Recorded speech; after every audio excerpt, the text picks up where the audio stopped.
Maratora fertilize manje chingwa ndosa kuti madakana mumazai. Hondo yachina yakatopedzera isusu teketa autonakidza. Muhondo. Tiri kuno kuwedza district. Vanga vari vana mujibha nguva dzehondo. Rikaitinzwe kuti chimwe chinhu waingoitika oso tinosekesa.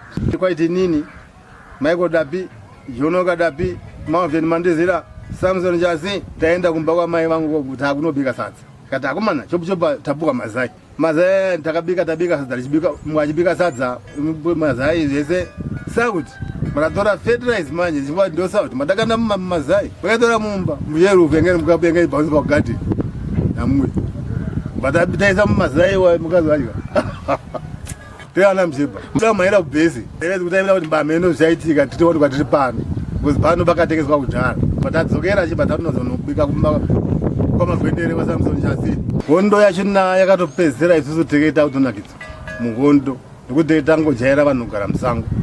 Musango mumaitonakidza muchitoridzwa marecords tichitotamba. Makomeredza vachitamba tese chitotamba imuno. Radio dzanga dzakazara. Kana mbira futi dzairohwa nemuna Samson Jasi achiridzira makanaka titamba mbira. Pabhesi pedu pamanidzira bhesi.